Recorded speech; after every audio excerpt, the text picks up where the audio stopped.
So a very good morning to all of you. So far we have discussed till stomach. Moving further on the digestive system, today we will see about liver. Liver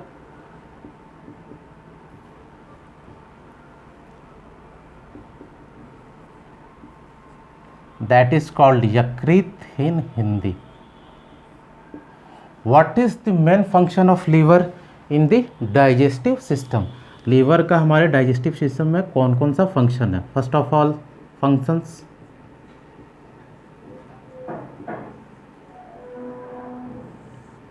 पहला first one, it produces and secretes bile.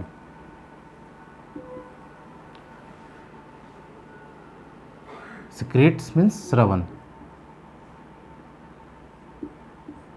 पित्त को। यह पित्त का निर्माण एवं श्रवण करता है। पहला फंक्शन ये हो गया किसका? लीवर का। Second function, it helps in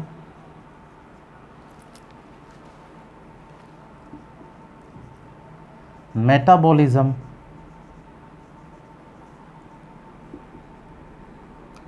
of carbohydrate.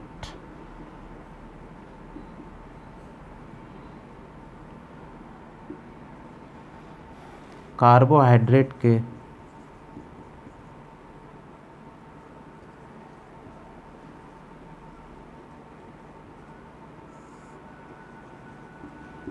उपापचय में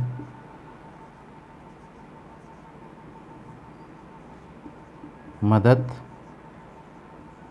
करता है।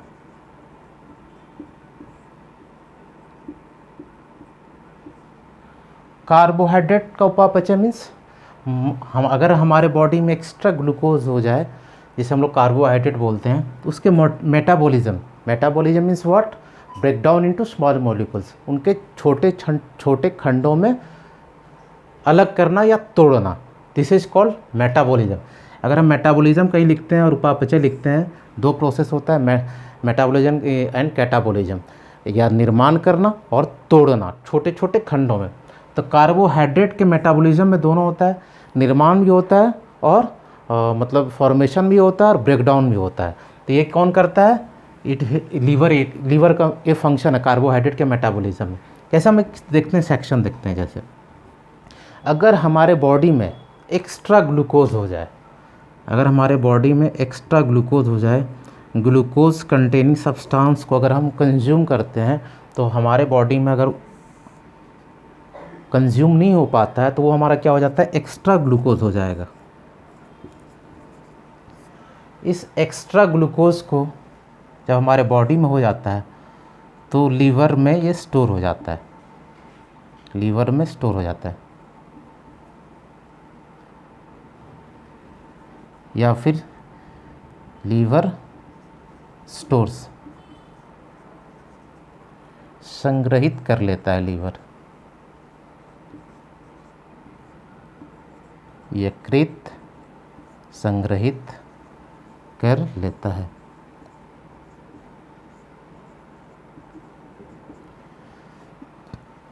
ये अपने से संग्रहित नहीं कर लेगा, इसके लिए हमारे पास एक हार्मोन फंक्शन में आता है। दैट हार्मोन कौन सा हार्मोन है? वो insulin. The hormone insulin comes into role. क्या करता है? ये एक्स्ट्रा ग्लूकोज को लीवर में स्टोर करता है और इस ग्लूकोज को कन्वर्ट किस में करता है? ग्लाइकोजेन में, ग्लाइकोजेन में। ठीक है। हम ऐसा भी कर सकते हैं कि एक्स्ट्रा ग्लूकोज हमारा इंसुलिन जो रहता है उसके उसके हेल्प से ये ग्लाइकोजन में कन्वर्ट होता है और वो ग्लाइकोजन हमारे लीवर में स्टोर होता है। क्लियर है चीज़? With the help of insulin hormone. और इस प्रोसेस को हम लोग क्या बोलते हैं? ग्लाइकोजेनेसिस। ग्लाइकोजेनेसिस, ये वर्ड जेनेसिस का मतलब भी होता है निर्माण करना। मेटाबॉलिज्म में हमने क्या पढ़ा है? दोनों आते हैं, निर्माण करना और तोड़ना। ठीक है, तो ये जेनेसिस हो गया। जेनेसिस का मतलब ये होता है किसी चीज़ का फॉर्मेशन करना। तो इस प्रोसेस को हम यहाँ से ग्लाइकोजन में कन्वर्ट होकर बन रहा है। क्लियर है? तो हमें इसे तो नया प्रोडक्ट बन रहा है जो लीवर में स्टोर हो रहा है, तो ये ग्लाइकोजेनेसिस ये प्रोसेस कहलाएगा। नेक्स्ट थिंग क्या होगा, जब हमारे शरीर में अगर हम एक्स्ट्रा शुगर नहीं हो, एक्स्ट्रा ग्लूकोज नहीं हो और हमें ग्लूकोज की रिक्वायरमेंट्स हो, उसकी आवश्यकता हो, देन अगेन ग्लाइकोजन जो लीवर में हमारा स्टोर है वो किस में कन्वर्ट कर देगा? कन्वर्ट हो जाएगा ग्लूकोज में। I will write here glucose में। क्लियर है चीज़? और ये किसके थ्रू होगा? With the help of a hormone known as glucagon. Glucagon.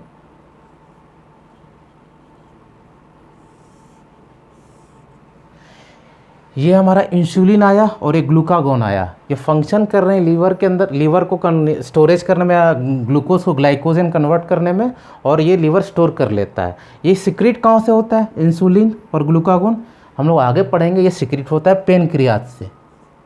Pancreas, जिसे हम लोग क्या बोलते हैं? अग्नाशय। क्लियर है चीज़? यहाँ तक समझ पा रहे होंगे? क्लियर है चीज़? और इस प्रोसेस को जो ग्लूकोज से रिकन्वर्ट हो गया ग्लाइकोजन में, इसे हम क्या बोलते हैं? ग्लाइकोजिनेलाइसिस। ग्लाइकोजिनेलाइसिस।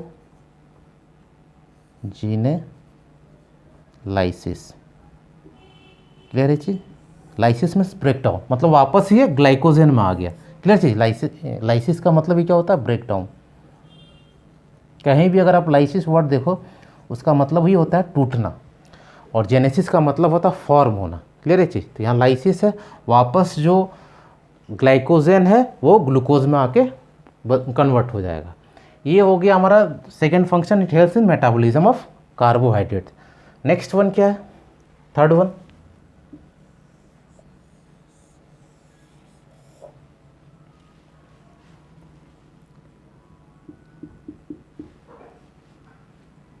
it stores the fat.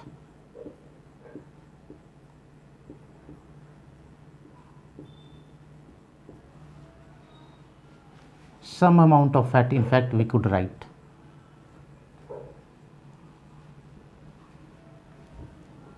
some amount of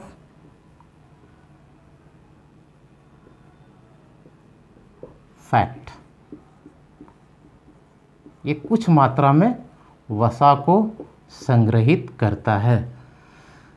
हमारे बॉडी में अगर ये कुछ अमाउंट में करे तब तक तो ये बिल्कुल बेनिफिशियल है, लेकिन जब ये एक्सेसिव हो जाए, कब वसा की मात्रा हमारे शरीर में ज़्यादा हो जाए, तब ये हमारे लिए हार्मफुल हो जाएगा। रिक्वायरमेंट से ज़्यादा हो जाए तो वो हार्मफुल हो जाएगा। कैसा हार्मफुल हो जाएगा? जैसे हम लोग बहुत ज़्यादा जंक फूड खा रहे हो,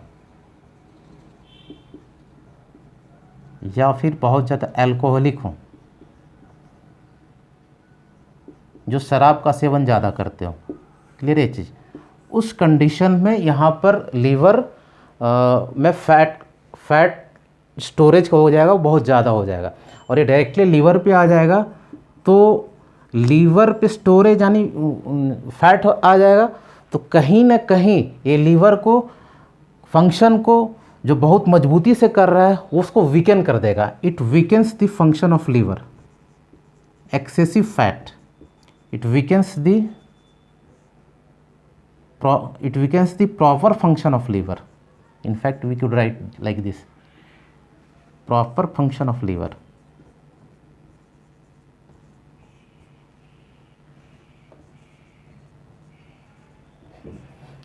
लीवर क्या करता है? हमने यहाँ फर्स्ट पॉइंट पे दिखा, produces and secretes bile. Bile क्या करता है? फैट को स्मॉल ग्लोब्यूल्स में तोड़ता है। बाइल क्या करता है, फैट को ग्लोब्यूल्स में ब्रेक डाउन करता है, जितने भी फैट है उसके छोटे छोटे टुकड़ों में तोड़ेगा बाइल। अब जब ये यहाँ बहुत एक्स्ट्रा फैट जमा हो गया तो लीवर को तो ऑलरेडी ये वीकेन कर चुका है। जब ये लीवर को वीकेन कर चुका है तो ये बाइल को सिक्रीट नहीं कर पाएगा प्रॉपरली। जब ये बाइल को सिक्रीट नहीं कर पाएगा तो क्या हो जाएगा, हमारे लीवर में फैट और स्टोर होने लगेगा और ये फर्दर और वीकेन करना शुरू कर देगा लीवर को, जो इससे एक डिजीज़, इसके वजह से जो एक्स्ट्रा फैट एक्यूमुलेट्स होना शुरू हो जाएगा उसको हम लोग बायोलॉजिकल टर्म में हिपाटोमेगाली बोलते हैं, हिपाटोमेगाली। फिर इसका हमें प्रॉपर ट्रीटमेंट कराना पड़ेगा। ट्रीटमेंट में सबसे पहले क्या होगा, जब फैट जमा हो जाएगा उसके बाद ये हमें केयरफुल रहना होगा कि बहुत ज़्यादा जंक फूड और अल्कोहल का कंजम्पशन कम कर दे, जंक फूड का भी और अल्कोहल का भी। तब हमारे फैट में हमारे लीवर में फैट का एक्यूमुलेशन कम होना शुरू होगा और लीवर हमारा प्रॉपर फंक्शन स्टार्ट करना शुरू कर देगा। ये थर्ड फंक्शन रहा।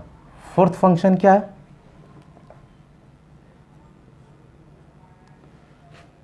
पहले मैं यहाँ रब कर देता हूँ, then will at fourth function. Okay,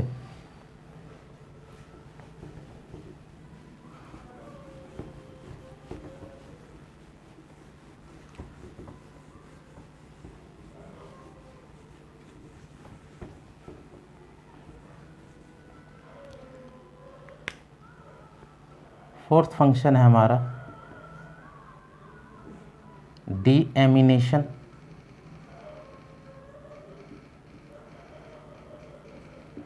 and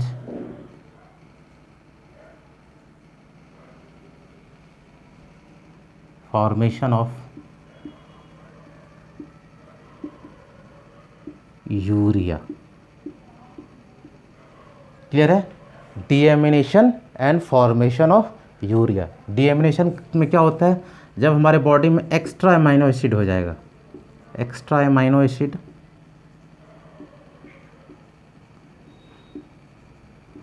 तो लीवर इसे कन्वर्ट कर देगा अमोनिया में।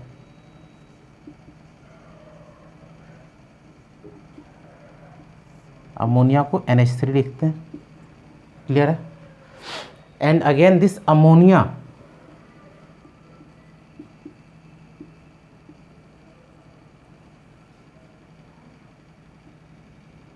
with the help of liver, again liver comes into plays role here, again converted into urea।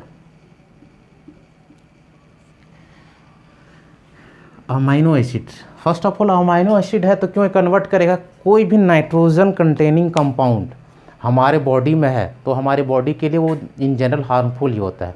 जैसे हमारा जो स्वेटिंग होता है इसमें नाइट्रोजन का कुछ क्वांटिटी होता है तो ये हमारे बॉडी के लिए हार्मफुल है, तो एक धीरे धीरे देख रहे निकल रहा है स्वेटिंग के रूप में। फिर जो हमारा अमाइनो एसिड है वो अगर बहुत ज़्यादा एक्स्ट्रा हो जाए तो उसमें क्या सल्फ़र है, प्रॉपर अमाउंट में हो और रिक्वायरमेंट के अनुसार हो तब वो हार्मफुल नहीं है, लेकिन ज़्यादा हो जाए तो हमारा हार्मफुल हो जाता है और हमारे बॉडी में किसी न किसी तरह से उसे बाहर निकाला जाता है। तो वहाँ लीवर का रोल हो जाता है, लीवर एक्स्ट्रा अमाइनो एसिड को अमोनिया में कन्वर्ट करता है और देन अगेन अमोनिया को वो यूरिया में कन्वर्ट करता है। यूरिया जिसे हम लोग फाइनली किसे एक्सक्रीट करते हैं, एज ए यूरिन, यूरिन के रूप में इसको हम एक्सक्रीट कर देते हैं। ये हो गया deamination and formation of urea. Next one is fifth, formation of heparin.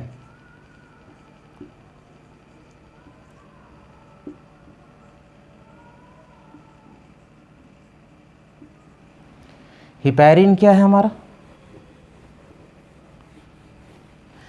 हमारे बॉडी में जो भी ब्लड होता है आप देख रहे हैं कि एकदम फ्री फ्लो कर रहा है। अगर ये बाहर निकलता है हमारे बॉडी से तो आप देख पा रहे बहुत ज़्यादा, मतलब 10 ड्रॉप हो गया तो वो एक क्लॉट हो जाता है, मीन्स थक्का बन जाता है। लेकिन हमारे बॉडी के अंदर ये जो ब्लड फ्लो कर रहा है फ्रीली क्यों फ्लो कर रहा है, because of this natural anti coagulant.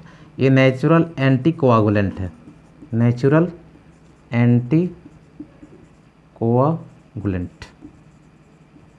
Clear है, ये क्या करता है, ये नेचुरली हमारे लीवर में प्रोड्यूस होता है हिपैरिन। ये हिपैरिन हमारे जो ब्लड में वेंस और आर्टरी में फ्लो कर रहा है उसको क्लॉट करने से रोकता है, उसका थक्का बनने से रोकता है। अगर थक्का बन जाए तो हमारा ब्लड तो फ्लो ही नहीं करेगा फ्रीली हमारे बॉडी में। तो ये लीवर हिपैरिन का फॉर्मेशन करता है और ये नेचुरल एंटी कोआगुलेंट है। क्लियर है चीज़। Sixth one,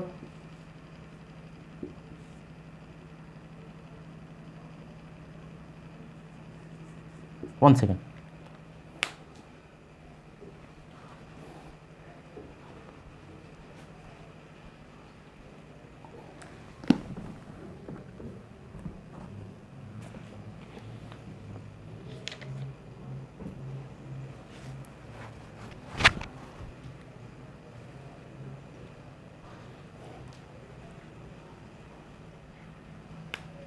it helps in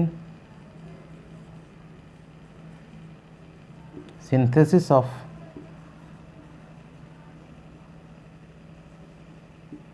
vitamin A. ये विटामिन ए के हेल्प में सिंथेसिस करता है। क्लियर है। विटामिन ए हमारे बॉडी में कैसे आएगा, अगर हम कैरोट का कंजम्पशन करें तो वो विटामिन का सिंथेसिस में हेल्प करता है। This is all about liver and functions of liver in the process of digestion. Next हमारा है जो बच जाता है pancreas, then small intestine, large intestine. Clear है। बस हम लोग देखेंगे अभी पेनक्रियाज को। I will rub this.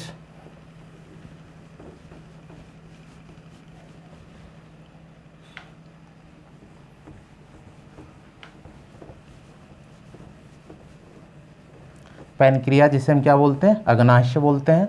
लिफ शेप स्ट्रक्चर होता है ये पेनक्रियाज।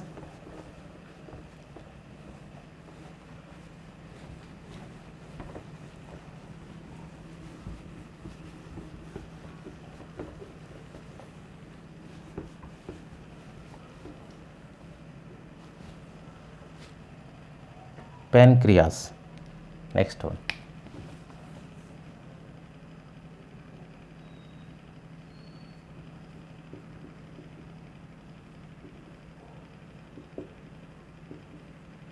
अग्नाशय।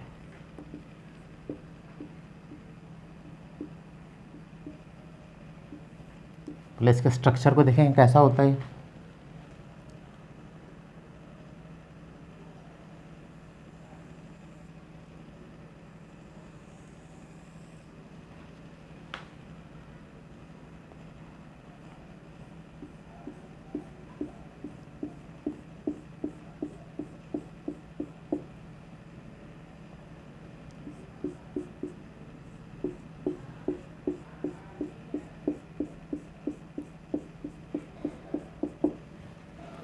हमारे मिडिल पार्ट में कुछ ग्रेन्यूल्स टाइप के होते हैं। ग्रेन्यूल्स को कह सकते हैं, कंकर टाइप का होता है।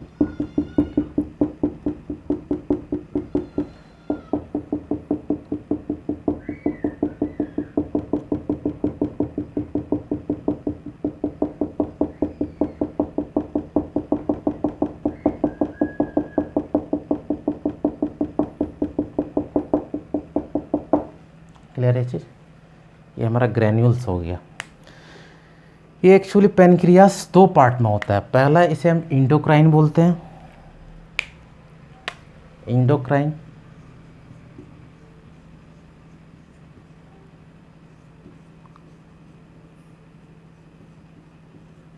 Second one exocrine.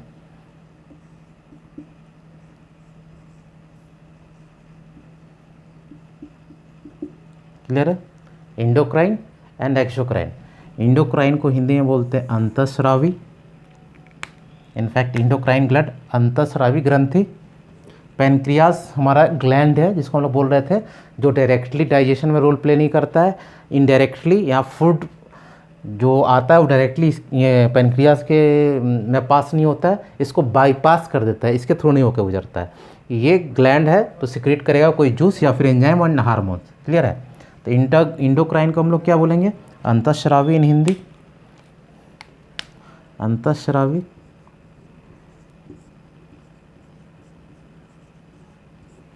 एक्सोक्राइन को बहिस्रावी।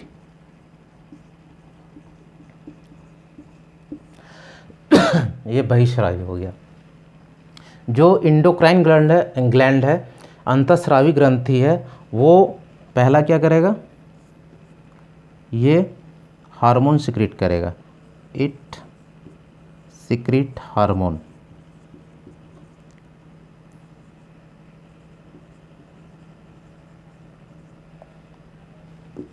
क्या करेगा, हार्मोन को सिक्रीशन करेगा।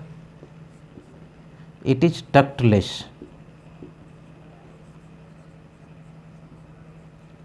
डक्टलेस करने का मतलब क्या हुआ, अगर हमारे बॉडी में बहुत सारे जैसे एक्सोक्राइन में क्या होगा, एंजाइम सिक्रीट होगा, तो किसी डक्ट के थ्रू होगा। डक्ट का मतलब पाइप लाइक स्ट्रक्चर, बॉडी में डिफरेंट डिफरेंट होता है, तो डायरेक्टली अगर सिक्रीट मतलब एंजाइम सिक्रीट करना हो तो पाइप के थ्रू होते हुए ब्लड में जाता है, तो उसको हम लोग डक्ट बोलते हैं। डक्टलेस का मतलब क्या हो गया, इसमें कोई भी मीडियम नहीं है, कोई भी पाइप लाइक स्ट्रक्चर नहीं है, ये डायरेक्टली ब्लड में जाएगा। किसके थ्रू, ये सिंस इंडोक्राइन है इसलिए ये it is ductless. It directly pores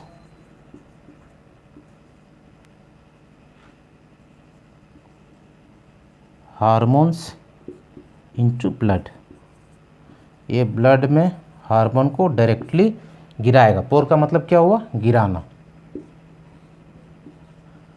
ये डायरेक्टली ब्लड में हार्मोन्स को गिराएगा। It's action is very fast, it's action is very fast, इसका एक्शन बहुत फास्ट होता है। क्यों, क्योंकि डायरेक्टली ब्लड पे एक्ट कर रहा है। जैसे इसका एक मान लो, अब मैं कहीं से पैनिक हो गया, डर गया किसी से, तो तुरंत एक्शन होता है। ये डक्टलेस ग्लैंड की वजह से ही होता है, जब हमारा डायरेक्टली ब्लड में और नर्वस सिस्टम से डायरेक्टली कनेक्टेड हो जाता है। अब अगर बहुत ज़्यादा गुस्सा आ गया, तो अचानक से गुस्सा आ गई, because of this hormone only, ductless hormone की वजह से ऐसा होता है। ठीक है। बहिःस्रावी ग्रंथि ये क्या करता है, it secretes enzyme, its action is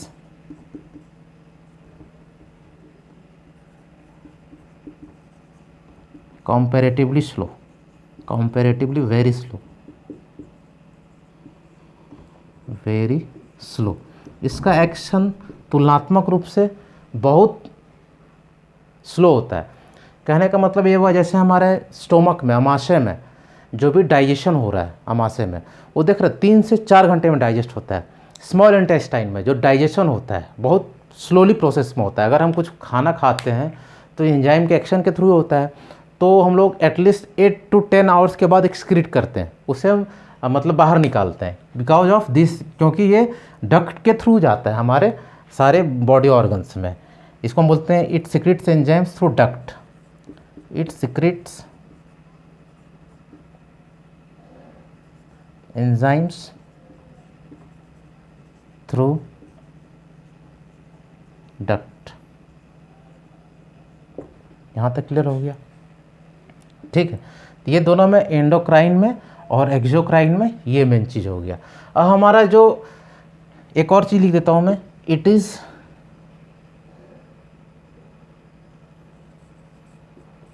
granular.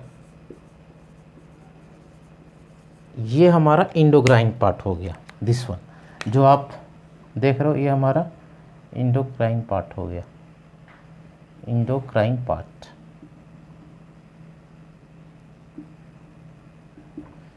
जो ग्रैनुलर सब देख रहे हो, ये इंडोक्राइन पार्ट हुआ। ये थोड़ा रफ होता है, इसीलिए ग्रैनुलर बोलते हैं।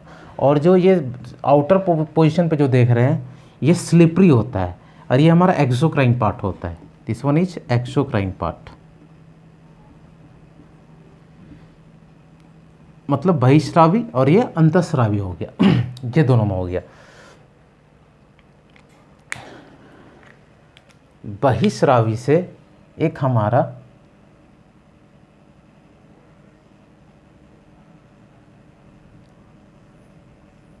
ट्रिप्सिन रिलीज होता है।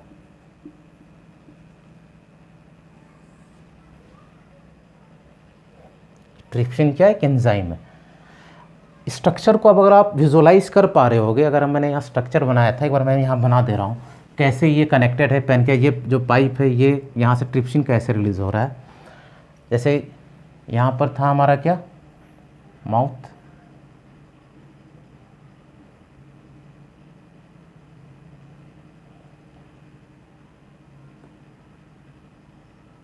क्लियर है चीज।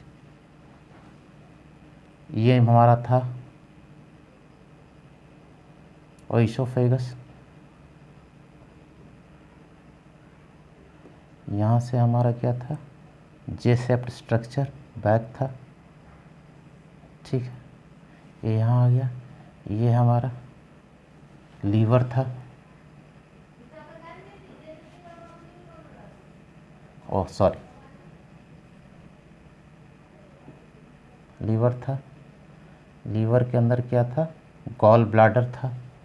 गॉल ब्लाडर से हमारा एक ये निकला, यहाँ निकला। ठीक है, एक डायरेक्टली से कनेक्ट हो गया और इससे कनेक्ट हो गया। यही जो आया आप देख पा रहे होगे यहाँ पर ऐसे करके, ये हमारा पैनक्रियाज हो गया। ठीक है, और ये स्मॉल इंटेस्टाइन से नीचे कनेक्टेड हो गया। तो यही जो स्ट्रक्चर आप यहाँ देख पा रहे होगे, ये और रफ स्केच था। यहीं से हमारा ट्रिप्सिन रिलीज होता है। ट्रिप्सिन नामक एंजाइम रिलीज होगा और वो हेल्प करेगा हमारा, इसे मैं ठीक से बना दे रहा हूँ,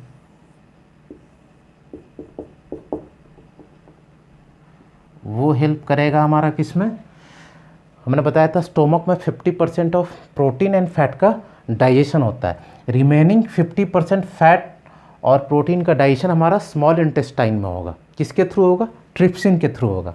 वहाँ पर मैंने, आपको याद होगा, मैंने स्टोमक का स्ट्रक्चर बताया था। किसके थ्रू होता है वो, जठर रस के थ्रू होता है, जठर ग्रंथि के थ्रू होता है, जो जठर रस सिक्रीट करता है। गैस्ट्रिक जूस के थ्रू होता है वो। वहाँ पर 50% हो रहा था। रिमेनिंग 50% ये ट्रिप्सिन एंजाइम जो पेनक्रियाज यहाँ से रिलीज़ करेगा, उसके थ्रू ये स्मॉल इंटेस्टाइन में यहाँ कनेक्टेड हो जाता है। फिर ये जो स्ट्रक्चर है यहाँ पर हम बनाया हुआ था हम लोग, ये स्मॉल इंटेस्टाइन से कनेक्ट होता है और वही ट्रिप्सिन वहाँ एक्ट करता है। रिमेनिंग 50% ऑफ, यहाँ मैं लिख दे रहा हूँ ऐसे, exocrine part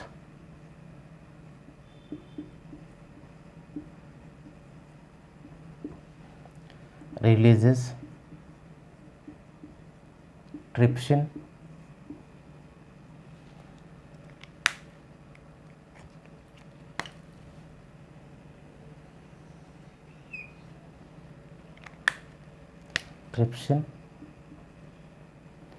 and it helps in digestion of remaining 50% of protein and fat। Protein और वसा जो 50% बच गया था स्मॉल इंटेस्टाइन में, ट्रिप्सिन के थ्रू ही डाइजेस्ट होता है। और ये ट्रिप्सिन कहाँ से रिलीज हो रहा है, exocrine part of pancreas, pancreas के बहिस्रावी ग्रंथि के द्वारा, अग्नाशय के बहिस्रावी ग्रंथि के द्वारा। रिमेनिंग 50% प्रोटीन और वसा का पाचन हमारे छोटी आंत में होता है। यहाँ तक क्लियर है। अब इंडोक्राइन पार्ट का देखते हैं क्या फंक्शन है। एक्सोक्राइन पार्ट का हो गया जो डाइजेशन कर रहा है। इंडोक्राइन पार्ट में हम लोग देखते हैं, यहाँ इसको हम रब कर दे रहे हैं यहाँ पर।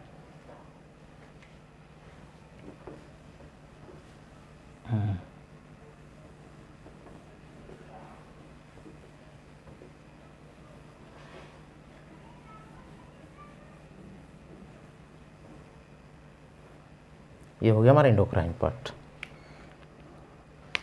ये एक्सोक्राइन पार्ट को हम लोग आइलेट ऑफ लैंगरहांस बोलते हैं, लैंगरहांस।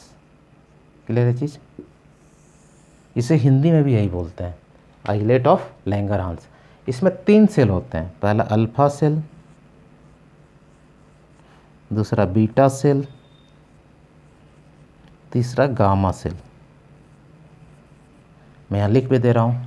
ये हो गया हमारा अल्फा सेल, ये हो गया हमारा गामा सेल, ये हो सॉरी बीटा सेल, ये हो गया हमारा गामा सेल।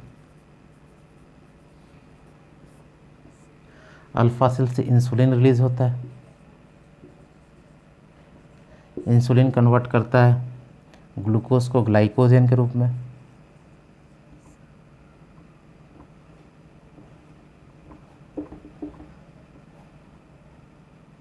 ग्लाइकोजन जिसको हम लोग पढ़ चुके हैं, इसको मैं बताऊंगा नहीं, अभी हम लोगों ने देखा है, ठीक है। बीटा सेल ग्लूकागोन रिलीज करता है, ये ग्लाइकोजन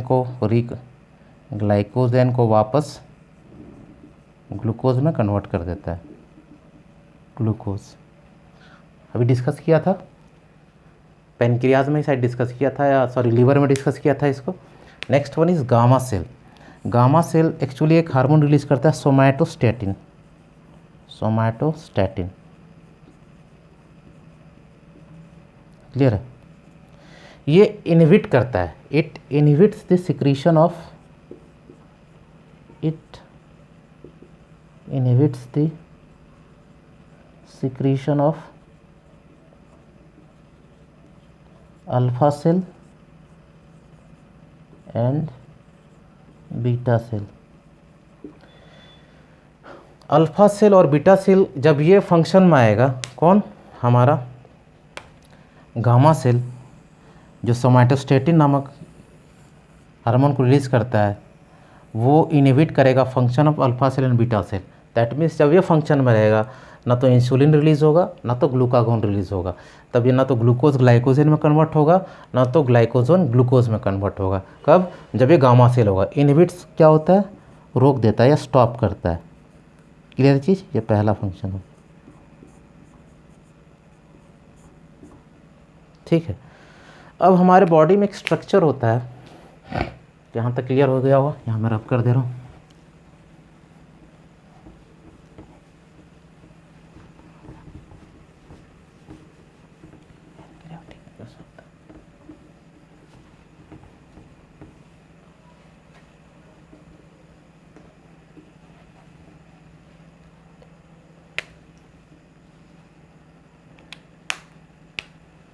अगेन होता है हमारा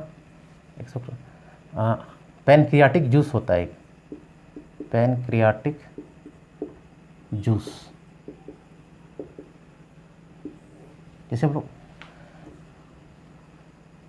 ये हार्मोन प्लस एंजाइम के कॉम्बिनेशन को बोलते हैं। ये पैनक्रियाटिक जूस अगेन कहाँ फंक्शन करेगा, पैनक्रियाज स्मॉल इंटेस्टाइन में डाइजेशन में रोल प्ले करेगा। और दैट्स ऑल फॉर टुडे। हम लोग इस पैनक्रियाटिक जूस को नेक्स्ट क्लास में हम डिस्कस कर लेंगे।